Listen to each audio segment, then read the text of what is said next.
What's up guys, I'm back with another video. It's been 10 months, but I'm back now, so it's all good. But anyways, today I'm gonna talk about Sonic 3, one of the best Sonic games, period. So first, let's talk about the gameplay. But before this video actually does start, I just wanna tell you guys something. So I'm actually only going to be talking about Sonic 3, not Sonic and Knuckles. I just want to clarify that. The reason why is because I don't want to make this video too long. So that's why I'm going to have to separate these two games, or one game, into two different videos. So Sonic and Knuckles will have its own section. But anyways, hope you guys enjoy.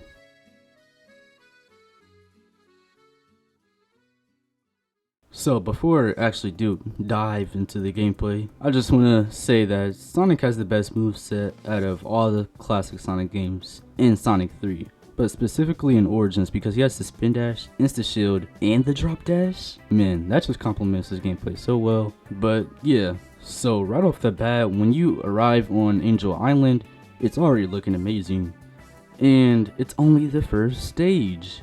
But anyways, this zone does everything a first zone should. But this time it does it better than Sonic 1, and it does it better than Sonic 2. There's also exploration and speed involved in this zone. Also, I just think it was a brilliant idea to add Sonic CD's exploration and Sonic 2's speedy zones. And when you combine those together, you get excellent level design. Also, I don't understand how some people think Sonic 2 is better than Sonic 3. I mean, come on. But hey, who am I to judge? But anyways, there's one more thing I almost forgot to mention, and that's the burning part of Angel Island. Yes, the second part. You see, making a transition from a colorful tropical jungle to a burning forest was just special to me, because in previous games, those type of things just weren't done, and that's why I appreciate this feature so much. Now overall, Angel Island is a pretty good zone to start off with. And now let's talk about the second zone, Hydro City, or Hydrocity, Hydrocity,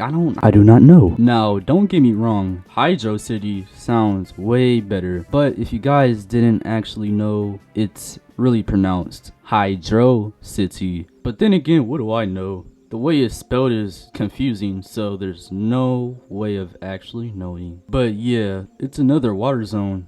Yup, one of those. But this time, it's not like Labyrinth Zone. In fact, it's much better than Aquatic Ruin from Sonic 2. Yeah, I'm going that far. One reason why is because you can get so much more speed. Considering this is a water zone, that's actually pretty impressive. However, I'll admit there are some slower parts in the zone, but for the most part, it's pretty fast paced, and that's what I like about it. Also, the music slaps too, so that's a bonus. But what doesn't slap is Marble Garden. Just think of Marble Garden like how Marble Zone broke the pace of the game in Sonic 1. But it's not that bad, of course. Sonic 1 is definitely the worst out of the classics. But there could still be many improvements. To start off with, one main improvement could be the spinny things that you ride. I don't know what they're called. But in my opinion, this gimmick is annoying, almost as much as the Carnival Night gimmick. And if I'm being honest, these gimmicks in this zone have no business being here. Also, there's certain parts throughout the zone where you just have to wait, but it's not as bad as Sonic 1's sections. Now, I've been talking a lot about what I don't like, so what do I like in this zone? Well, I think the ancient civilization aesthetic to the zone is pretty cool. Another thing I like about this zone is the boss fight too. Although it doesn't make sense how Tails can just keep on flying without getting tired, you know, I'm not even gonna ask any more questions. So overall, this zone is pretty bad, but it could be mid at best. Nothing more, nothing less. Alright, Carnival Night. This may come as a surprise to many people, so I'm gonna say it. Carnival Night is a bad zone. Yes, I said it. And I really do mean that, like, a lot. And don't even get me started on the infamous barrels. Aw man, those are just crazy, bro. But that's a whole nother conversation in itself. So if you guys remember, in Sonic 2 there's Casino Night Zone, and Sonic 1 has Spring Yard Zone, and Sonic CD has Collision Chaos. And somehow Carnival Night is the second worst zone out of all of these. Right ahead, Spring Yard Zone, of course, from Sonic 1. And you'd think by now Sega would have these carnival or casino night zones down, but what else can you expect? It is Sega or Sonic Team. After all, it was the third Sonic game. Sonic CD doesn't exist. But anyways, overall, Carnival Night Zone is bad. So now we know. Well, at least Ice Cap is the best zone in the game. I love everything about it.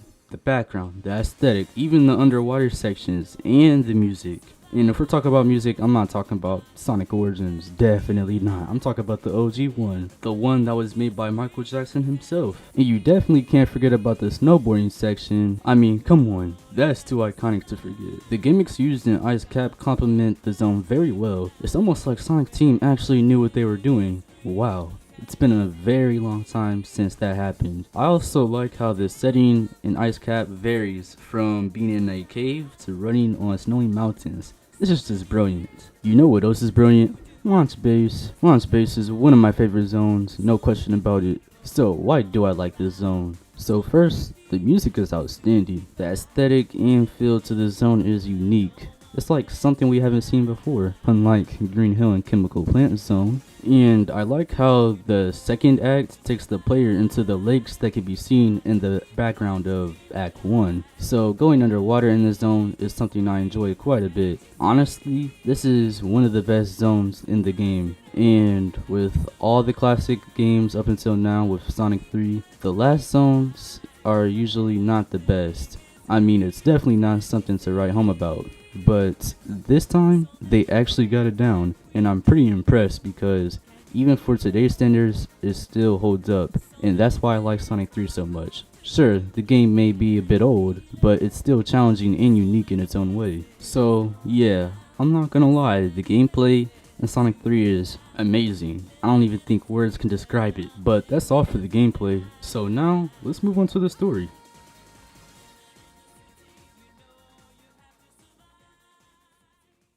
Unlike stories from previous Sonic games like Sonic 1 and Sonic 2, this story is a bit more complicated, and I think it ties in with the game perfectly. So first, Sonic and Tails are on their way to Angel Island when they encounter Knuckles, who somehow knocks Sonic out of his super form, which is questionable. I'm not even gonna worry about it. Like, I don't even know how that happened, but anyways. What happens next is Knuckles he gets tricked by Dr. Eggman, of course, because he's just so naive. But later on, Knuckles gets dominated by Sonic and finally learns that Eggman played him. Like, bad. But you know how the rest goes. Knuckles becomes friends with Tails and Sonic. Eggman gets defeated, SA1 happens, and so forth. But yeah, this is my favorite story from a classic Sonic game. I mean, the transitions in the gameplay line up with it, and you can really tell a lot of effort was put into this game,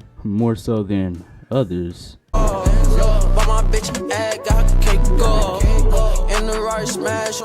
Now, I'm not gonna lie, Sonic Mania would have been my favorite story from a classic Sonic game if it wasn't connected to Sonic Forces. I mean, ew. Well, that covers the story, which leaves me with one more thing to talk about. The music, of course. I mean, what Sonic game doesn't have good music? The music in this game is far better than the music from the previous ones. It's not even up for debate. It's just a fact. Now, I just want to clarify, I'm talking about the original Sonic 3 from the Sega Genesis, not the Sonic 3 and Sonic Origins, because the music is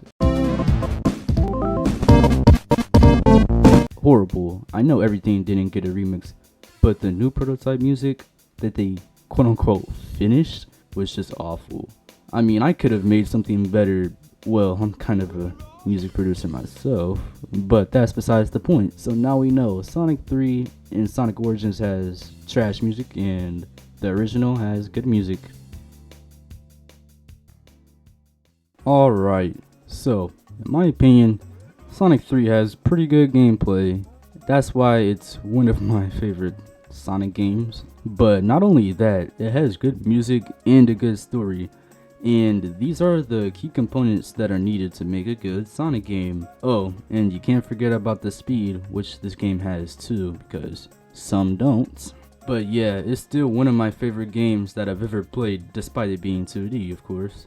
But I could look past that. So really, this game still holds up many years later. And to conclude this retrospective, Sonic 3 is the best 2D Sonic game that I've covered on this channel so far. And that's all I have to say about Sonic 3, which means next time I'll talk about Sonic and Knuckles, the second half of Sonic 3. And Knuckles? I don't know.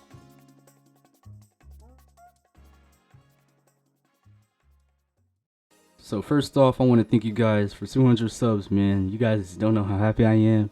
I know I'm a little bit late, but I still just want to thank you guys for all the support, and I really do appreciate that, man. Alright, it's been 10 months since I've uploaded a retrospective, and if I'm being honest, it happened again. I got lazy. I slacked off. But I also needed a break because of school, and it just hit harder than I expected. And keeping up with school and doing videos was a lot, so that's why I've been uploading music such as the Sonic Frontiers mock OSTs. Because I knew I wouldn't have enough time to work on a video that would at least be longer. But as always, make sure to like and subscribe if you liked the video, and peace!